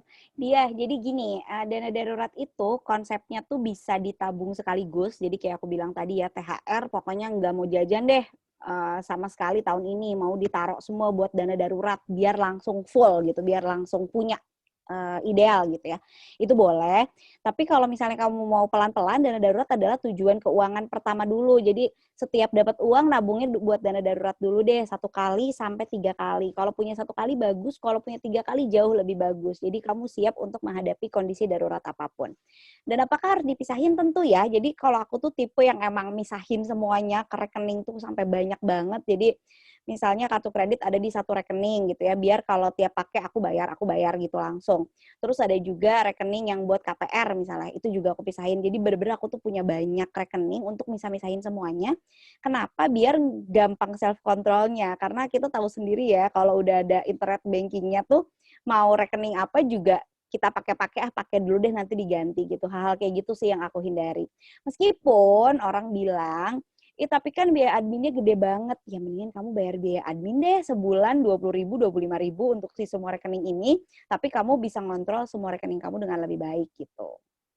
Kalau pakai amplop juga bisa loh, dari tadi aku belum ngomongin amplop ya. Jadi aku selalu nyaranin hal-hal yang memang cash itu dibikin cash aja. Jangan hal-hal yang sebenarnya tuh kita bayarnya tuh cash ya, kayak aku beli gas diantar gitu ya, beli galon diantar kan, itu kan bayar cash tuh ke abangnya. Jangan nggak cash uangnya. Kenapa? Karena kalau nggak cash, kita tuh akan ke ATM, terus ngambilnya tuh lebih pasti ya kan. Beli galon 25.000, ngambilnya 100.000. Galonnya 25.000, 75.000-nya nggak tahu kemana gitu. Nah, jadi hal-hal yang memang dibayar cash, udah kita cashin aja di awal bulan. Aku tuh yang biasanya cash tuh galon, parkir kan udah pasti tuh cash.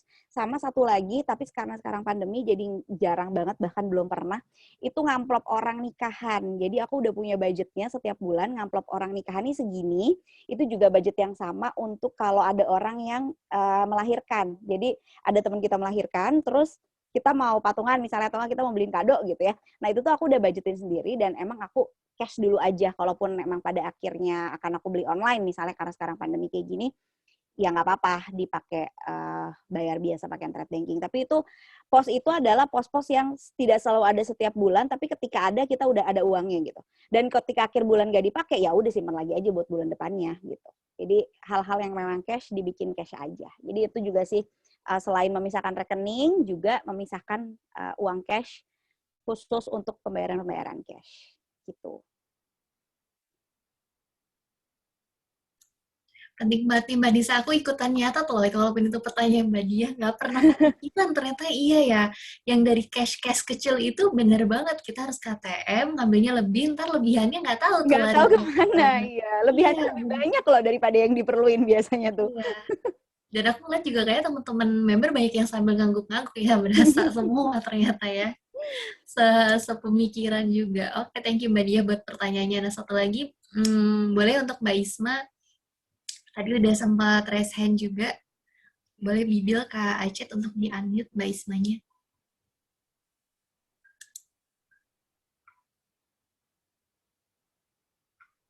Udah bisa belum ya? Ya. Oke, silakan Mbak Isma. Mbak Nisa izin mau bertanya, saya sama suami punya perbedaan pandangan. Suami saya itu berpandangan, jadi nggak usah nabung. Jadi memang di budayanya keluarganya tuh nggak usah nabung. Jadi kalau kita mau apa-apa ya udah kita sedekah aja. Misalnya mau beli A, ya udah kita niatin aja sedekah. Nanti pasti Allah kasih, pasti Allah itu. Nah sedangkan kalau saya itu memang tipenya suka nabungan ya. Nah bagaimana menurut Mbak Anissa, bagaimana menyikapi perbedaan pandangan kita berdua itu, saya itu baiknya gimana? Kemudian yang kedua, tadi kan Mbak Anissa pakai kartu kredit ya, maksudnya tapi kan smart gitu, menggunakannya dengan baik, dengan bijak. Nah, tapi ada beberapa ustadz kan yang mengharapkan kartu kredit itu riba ya. Jadi saya sampai sekarang masih maju mundur kalau mau pengajuan sisi itu bagaimana ya Mbak Anissa? Menurut pendapatnya Mbak Anissa itu seperti apa gitu? Terima kasih. Jadi kalau itu suami Mbak Isma tuh yang tadi aku bilang, orang-orang yang nggak percaya kelola keuangan itu tuh emang ada gitu kan, karena memang di keluarganya nggak ada yang kelola keuangan dan kita baik-baik aja gitu. Itu tuh banyak banget yang kayak gitu. Nah sekarang Mbak Isma aja sih sebenarnya selama ini terpenuhi apa enggak gitu. Misalnya udah punya anak belum Mbak Isma? Belum. Nah misalnya hal-hal yang selama ini dibutuhkan tuh sebenarnya terpenuhi apa enggak itu dulu aja. Tapi aku selalu nyaranin untuk punya simpanan sendiri. Jadi kita nggak tahu ya, takutnya tuh ya yang kejadian adalah suami kita kena kondisi darurat misalnya gitu ya ke UGD terus kita jadi nggak punya pegangan sama sekali. Nah hal kayak gitu sih yang harus dipikirin. Jadi mendingan punya tabungan sendiri aja, nggak apa-apa kok. Maksudnya nggak selamanya selalu sepakat sama suami juga nggak apa-apa kok gitu. Tapi harus punya pegangan sendiri. Ini juga berlaku untuk teman-teman yang sama suaminya tuh nggak ngomongin uang. Jadi sama suami nggak terbuka soal keuangan. Jadi kita nggak tahu nih penghasilan suami berapa, suami juga nggak tahu penghasilan kita berapa. Itu ada orang-orang yang kayak gitu. Itu nggak apa-apa banget, tapi diomonginnya adalah tujuan keuangan bersama. Jadi kita pensiun mau berdua dong, ya udah kita berarti harus ngumpulin dana pensiun nih. Kita mau ngapain, mau beli rumah misalnya buat dikontrakin buat pensiun. Yang kayak gitunya aja diomongin, tujuan-tujuan bersamanya yang diomongin gitu. Atau enggak kalau udah punya anak, nah, anaknya mau sekolah siapa yang bayarin nih? Terus kata suaminya, udah pokoknya urusan aku aja, kamu nggak usah mikirin misalnya, ya udah gitu.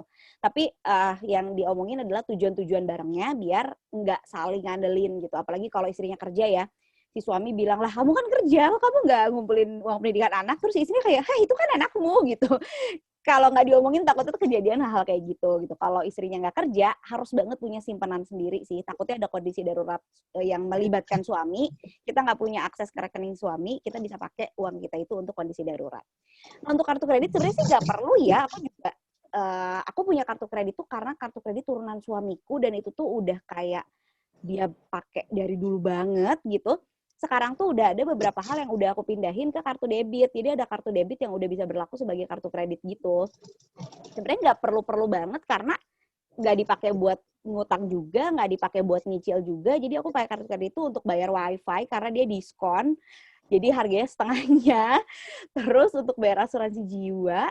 Terus untuk bayar apa lagi ya? Subscription tuh kayak aplikasi kayak gitu doang. Dan sebagian tuh udah aku pindahin juga ke rekening yang debit. Jadi menurut aku sih nggak usah ngajuin kartu kredit ya kalau belum punya. Dulu tuh kayaknya penting banget karena nggak bisa beli tiket pesawat lah, nggak bisa belanja apalah kalau zaman dulu. Kalau sekarang kan kayaknya udah nggak perlu ya untuk punya kartu kredit karena udah bisa digantikan dengan hal-hal lain gitu. Jadi nggak usah ngajuin Mbak Isma kartu kreditnya gitu. Oke, Terima semoga kasih Mbak Anissa. Sama-sama. Jadi tetap ya Mbak ya, walaupun mungkin berbeda pandangan, nabung itu wajib ya Wajib. Mbak Nisa. Mbak Isma, iya. Siap. Oke, thank you Mbak Isma buat pertanyaannya. Kita lanjut ke pertanyaan. Masih ada 2 pertanyaan Mbak Anissa dari Mbak Wita nih, karena masih agak-agak relate pertanyaannya juga. Mbak Rida pertanyaannya. Nanti habis itu baru Mbak Wita. Mbak Anissa mau tanya, aku dan pacarku udah mau ke jenjang yang serius, tapi pacarnya ini sandwich generation. Nah, ini banyak jadi issues ya. Jadi sebenarnya Mbak Rida ini agak takut kalau nanti after marriage ini banyak kepake buat keluarganya.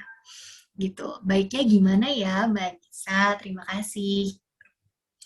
Jadi udah bagus banget ya kalau udah ngomongin di awal, jadi nggak zong gitu loh, nggak tiba-tiba nikah terus, ternyata dia membiayai keluarganya gitu kan zong banget ya. Jadi kita nggak siap gitu untuk hal itu. Tapi kalau udah diomongin dari awal tentang uang, harusnya sih udah lebih siap. Jadi kamu bikin aja kayak semacam kesepakatan di awal, kamu tuh yang akan dibiayai siapa. Karena itu tuh bisa terhitung loh. Jadi misalnya yang dibiayai adalah orang tua dan adik karena masih kuliah dan dia yang biayai misalnya itu nggak apa-apa banget, tapi kamu akan udah tahu yang dibiayai hanya orang tua dan adik. Jadi kalau tiba-tiba ada saudara mama yang nggak tahu tapi datang-datang minjem uang ya, sering kejadian, itu tuh kita harus udah sepakat tuh nanti akan gimana, kita akan ambil dari pos apa, kamu mau pinjemin apa enggak gitu. Hal kayak gitu harus dibicarakan di awal.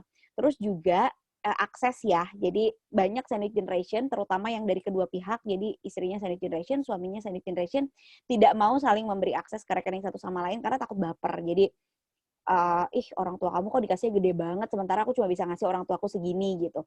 Nah, itu juga harus diomongin, sebenarnya kita mau terbuka nggak nih untuk ngasih ke orang tua.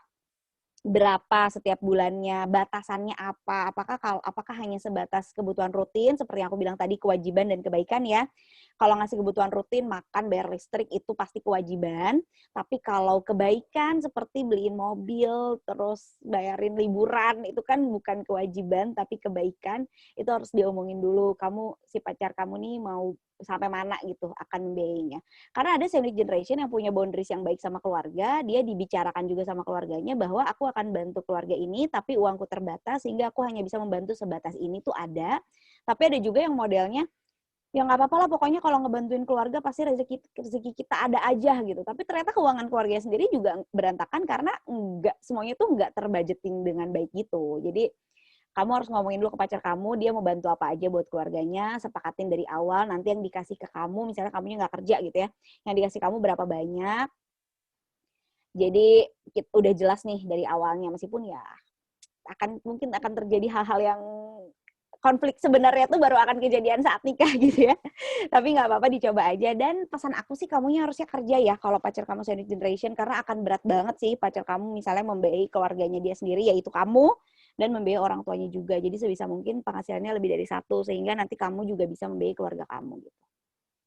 Semoga nggak pusing ya, karena sandwich generation itu biasanya satu kelas sendiri, karena dia emang rada chaos gitulah, kesana kanan kirinya tuh banyak banget omongannya, dan biasanya masalah terberatnya itu bukan masalah keuangan, tapi masalah mengkomunikasikannya dengan keluarga. Gimana dia mengkomunikasikan bahwa aku mau bantu, tapi hanya mampu sekian, itu yang paling sulit. Kalau dia udah melewati step itu sih harusnya udah aman. Coba aja ya pacar kamunya disuruh tanya dan disuruh membuka dulu gitu, sebenarnya keluarga itu butuh apa sih, sehingga kamu juga bisa tahu kebutuhannya apa aja gitu sih kurang lebih. Kalau nggak yakin jangan nikah. Bener loh, aku serius. Daripada kamu maksain ya, meyakinkan diri terus jadi menyesalkan, sedih juga ya. Jadi penting untuk punya keyakinan dari awal ya, Mbak Nisa. Kita bisa nggak nih ya, struggling dengan kondisi sandwich generation ini. Karena kamu akan komprominya seumur hidup loh. Betul. Semangat Mbak Rida. Sholat istihoroh dulu ya. Oke. Nah, ini selanjutnya ada pertanyaan dari Mbak Wita tadi. Mbak Wita, pertanyaannya, udah nerapin pencatatan cash flow dan juga budgeting dengan aplikasi Moneyfy. Tapi kenapa tetap nabungnya nggak bisa banyak ya? Jadi kayak intinya udah nyatet, tapi ya nabungnya nggak bisa banyak, gimana tuh Mbak Nisa? Iya bener, jadi gini, kadang orang tuh nanya terus ya, aplikasi apa sih yang bagus untuk nyatet keuangan gitu. Sebenarnya sih nggak perlu aplikasi, kamu dicatat di notebook pakai bolpen aja tuh bisa gitu untuk budgeting ini, asal kamu hidup sesuai sih budgetnya tadi bulan depannya. Jadi kalau udah dicatat pakai aplikasi tapi hidupnya nggak sesuai budget, ya kamu hanya akan jadi laporan keuangan. Beda ya laporan keuangan sama budgeting. Kalau laporan keuangan tuh sudah terjadi, kalau budgeting adalah belum terjadi tapi kamu hidup sesuai budgetnya gitu. Kalau ternyata nabungnya nggak bisa banyak, ya mungkin memang uangnya kurang nggak. Jadi emang harus dicek dulu penghasilannya berapa, pengeluarannya berapa, sisanya lah yang ditabung. Kita tuh kadang terjebak sama orang-orang yang bilang nabung tuh di awal ya, biar uangnya nggak kepake gitu kan. Kita sering banget ya dengan orang kayak gitu. Padahal sebelum kita memutuskan bisa nabung di awal, kita harus tahu dulu nih, ada uangnya nggak yang untuk ditabung gitu. Jangan-jangan kamu nabung di awal, akhir bulan untuk makan aja nggak cukup, kamu ambil lagi tabungannya. Tandanya kan berarti memang nggak cukup gitu penghasilan kamu. Jadi kamu harus make sure dulu penghasilan kamu cukup, selisih antara penghasilan dan pengeluaran itulah yang bisa kamu tabung gitu. Jangan terjebak sama si nabung di awal, padahal di akhir uangnya keambil lagi. Kalau memang nggak cukup, ya nggak cukup uangnya gitu. Gaji pas-pasan itu bukan cuma mindset ya. Kan ada orang yang bilang, mindset doang tuh gajinya pas-pasan, padahal ternyata gede gitu loh. Siapa tahu ternyata tanggungan dia banyak banget. Siapa tahu ternyata dia menanggung sangat banyak sekali orang, sehingga memang gajinya besar, tapi memang nggak cukup gitu. Jadi pastiin dulu penghasilan kamu cukup untuk pengeluaran kamu, sisanya lah yang bisa ditabung. Kalau memang nggak cukup, maka tambah penghasilan. Freelance atau dagang yang diniatin untuk nabung tuh ini bisa banget loh. Jadi aku bertahun-tahun kerja, tapi juga freelance, itu tuh aku niatin hasil freelance itu hanya untuk ditabung, sehingga tabungannya bisa kekumpul lebih cepat, dan pada akhirnya jadi bisa resign lebih cepat gitu sih. Jadi kerja lebih dari satu kalau emang niat nabung banyak, karena ya nggak ada cara lain kalau emang uangnya kurang selain tambah penghasilan. Oke, thank you Mbak Nisa. Ya, itu penting banget ya. Aku juga sering dengar kayak paksain nabung di awal gitu biar nggak kepake uangnya. Tapi ya kita perlu lihat juga ya kondisi kita kayak apa. Ntar udah dipaksain nabung sekian, ternyata emang nggak afford untuk angka segitu, pengeluarannya lebih banyak. Oke, Benar. Mbak Nisa kita masih ada satu pertanyaan. Kira-kira gimana Mbak? Nggak Boleh, apa-apa nggak nggak? apa-apa. Oke, boleh. Insya Allah ini pertanyaan terakhir ya teman-teman dari Mbak Tama tadi ya. Cara agar uang pribadi dan uang hasil usaha tidak terpakai. Mungkin maksudnya biar Nah, terpisah gitu kali ya. iya, jadi gini sebenarnya si uang hasil usahanya itu kamu mau buat apa dulu. Jadi kalau misalnya usaha kamu udah settle, terus hasil usaha ini tuh mau kamu pakai buat gaji diri sendiri ya boleh kan sebenarnya. Nggak masalah juga gitu. Atau kamu sebagian mau kamu ambil buat menyenangkan diri sendiri, sebagian lagi diputerin lagi jadi modal, itu juga boleh. Jadi terpakai itu sebenarnya nggak apa-apa, tapi asal udah tahu tujuannya. Kalau memang tujuannya buat muterin lagi, maka yang nggak ada cara lain. Tandanya kamu belum bisa menggaji diri sendiri, kamu akan muterin lagi uangnya buat modal, ya udah rekeningnya dipisahin aja. Paling sederhana sih misahin rekening ya. Dan jangan jangan celamitan untuk jajan deh tapi uangku habis nih gitu. Tapi masih ada nih uang yang buat usaha, ya jangan kayak gitu. Nanti karena pencatatannya pun akan jadi berantakan kalau kamunya nggak disiplin gitu. Jadi karena usaha itu biasanya beda sama orang gajian ya, kadang-kadang tuh belum 1 bulan belum kelihatan totalnya di bulan ini dapat berapa, tapi udah pingin kepake gitu ya di minggu ketiga. Nah hal kayak gitu sih yang dihindari. Jadi meskipun tidak digaji orang lain, usahakan selalu pakai konsep menggaji diri sendiri, bahwa kamu hanya boleh ngambil uang hasil usaha kamu setiap tanggal sekian misalnya. Itu akan lebih gampang buat kamu untuk ngatur keuangannya. Gitu. Oke, terima kasih Kak Nisa. Nih boleh ya Kak ngecek sedikit lagi nih di chat soalnya kayak masih ada Tanggung ya. tanggung masih ada satu lagi dan berkaitan juga sama pertanyaan Mbak Taman tadi ini dari Mbak Nadia. Untuk pos dana pensiun, baiknya di instrumen investasi yang mana ya Mbak Nisa? Apakah baiknya di reksadana saham? Terus kalau iya presentasinya gimana? Jadi dana pensiun ini kita pasti butuhnya gede banget. Yang aku bilang tadi, kita akan menghidupi diri selama 30 tahun. Dari mana uangnya ya kan kalau kita nggak nabung dari sekarang. Tapi yang harus diingat adalah kita tuh nanti nggak melulu mesti menggaji diri sendiri loh. Jadi nggak berarti kita harus ngumpulin uang sampai sekian miliar dan itu diambil sedikit-sedikit. Untuk uang pensiun tuh nggak mesti kayak gitu. Jadi kamu bicarakan, kalau udah punya suami, bicarakan sama suami. Kalau masih sendiri pikirin, sebenarnya nanti aku pensiun tuh mau kayak gimana sih?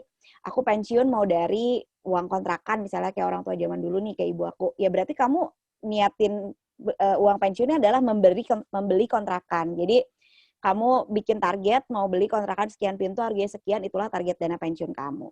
Atau kamu mau konsepnya adalah hidup dari bunga deposito gitu ya, bunga deposito 5%. Berarti kamu harus ngumpulin berapa biar setiap bulan kamu dapat uang untuk bisa menghidupi kamu setiap bulannya, dan nanti uang depositonya misalnya buat warisan. Kalau mau pakai reksadana saham boleh banget, karena ini kan masih jangka panjang. Jadi kamu nanti akan beli kontrakan 20 tahun lagi. Sekarang untuk nabung beli kontrakannya, aku akan masukin ke reksadana saham boleh. Karena reksadana saham itu risikonya tinggi ya, fluktuatif banget. Sekarang aja nih lagi minus banget, lagi dalam, karena IHSG-nya juga lagi dalam. Tapi justru kalau lagi dalam ini adalah saat yang tepat untuk beli. Meskipun aku selalu menyarankan kalau untuk dana pensiun tuh yang penting rutin.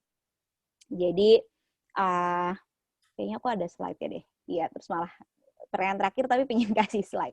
Nggak apa-apa ya? Boleh Mbak, boleh banget. Malah makasih kita jadi dapat ilmu tambahan lagi dari Mbak Nisa. Sebentar, di mana ya tapi aku taruhnya? Karena tuh ngaruh banget nabung sekarang sama nabungnya ditunda tuh, uangnya tuh akan jauh lebih banyak kalau kamu nunda nabungnya sampai nanti. Hilang. Sabar ya. Jadi kita tetap butuh tahu ya Mbak trik-triknya kayak ya itu tadi Mbak Nisa bilang nabung sekarang sama nabung nanti lebih nguntungin nabung nanti gitu. Apa yang Enggak gitu terbalik. Lebih nguntungin nabung sekarang. Oh, oke. Lebih baik nabung sekarang. Wait, kayaknya di sini deh. Kok nggak nemu sih? Bentar. Aku soalnya pengen ngeliatin banget bedanya nabung ditunda dan nabung saat ini. Penasaran sih kita juga, Mbak. Iya. Ingin tahu itu gimana ya. Kita ambil dari sini deh. Dan tentunya untuk teman-teman, jangan lupa untuk tetap stay sampai akhir, karena nanti untuk beberapa pertanyaan terpilih akan dapat hampers dari HC, dan tentunya nanti kita akan foto bareng juga sama Mbak Anissa. Mari kita tunggu Mbak Anissa. Masih loading, sabar iya. ya. Boleh, silakan Mbak.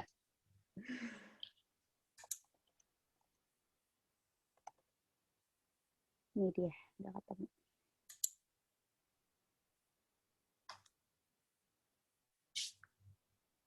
Jadi nabung dana pensiun itu yang penting tuh mulainya dulu.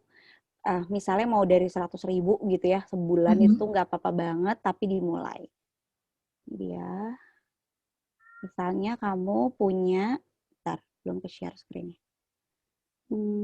Dan itu angkanya terserah kita apa gimana? Oh, ini sekalian ya, sekalian ada simulasinya dari. Ini simulasi sebenarnya, makanya pengen aku liatin.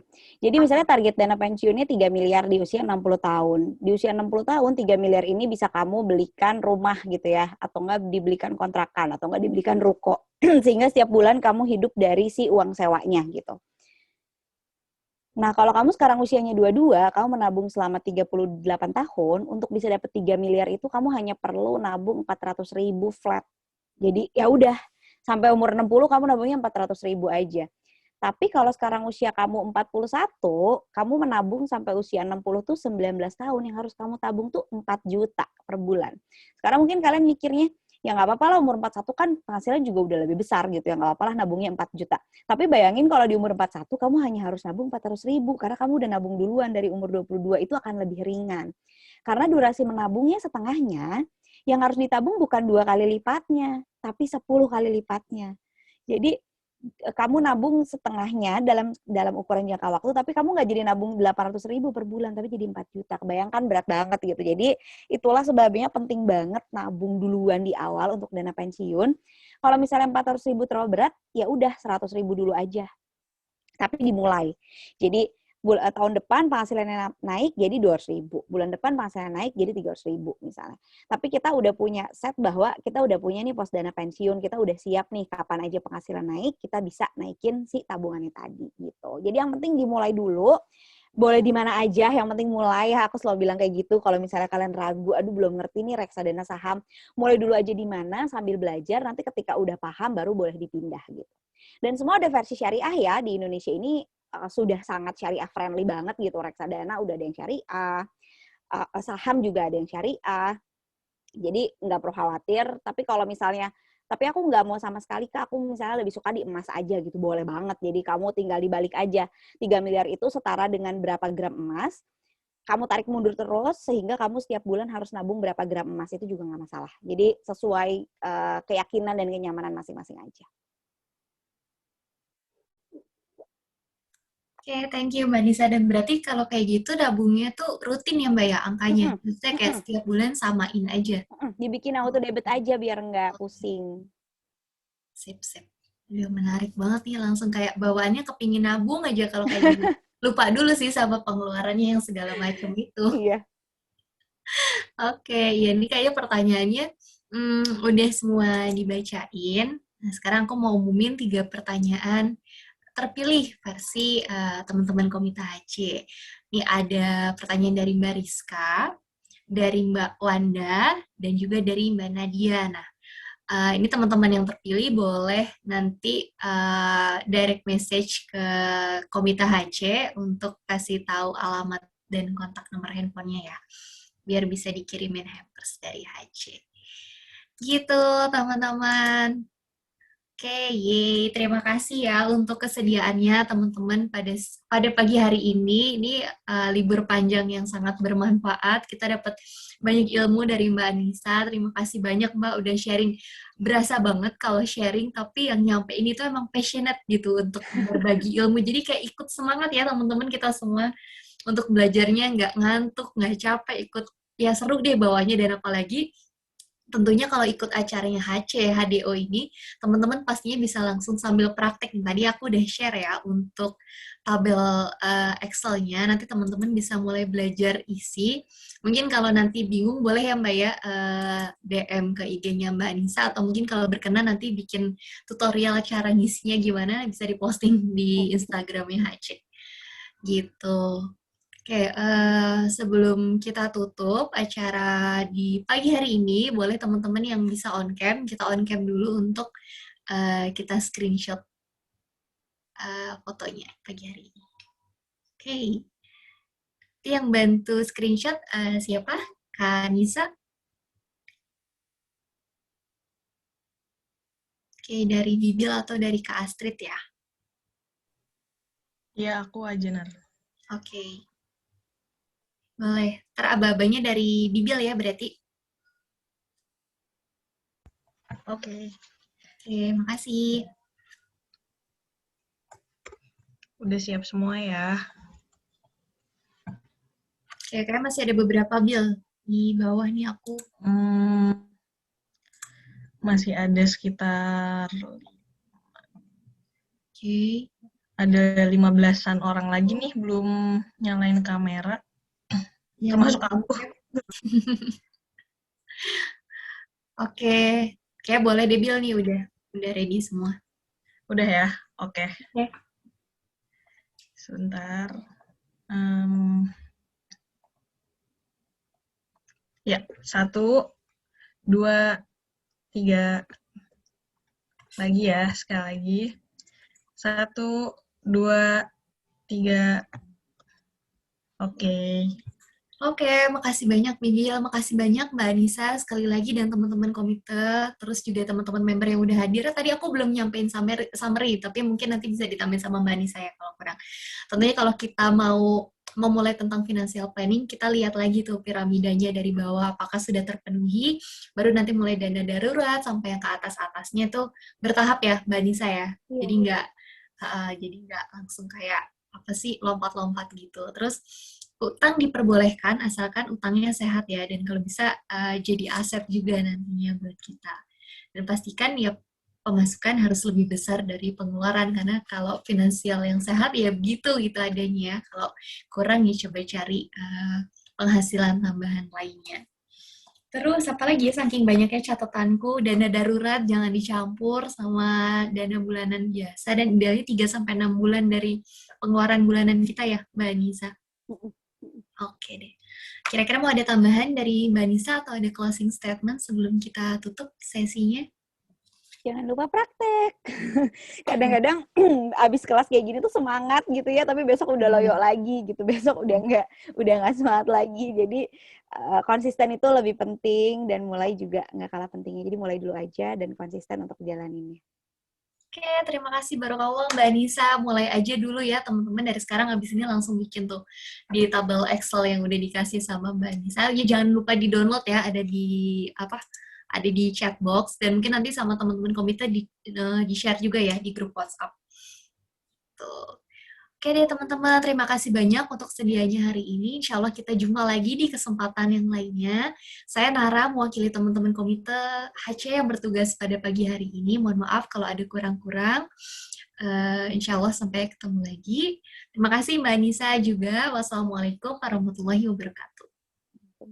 Aku izin live ya. Oke, terima kasih Mbak Nisa. Makasih juga teman-teman member ya yang udah pada ikutan. Tadi yang jadi pemenang boleh langsung direct message ke Komite HC. Makasih.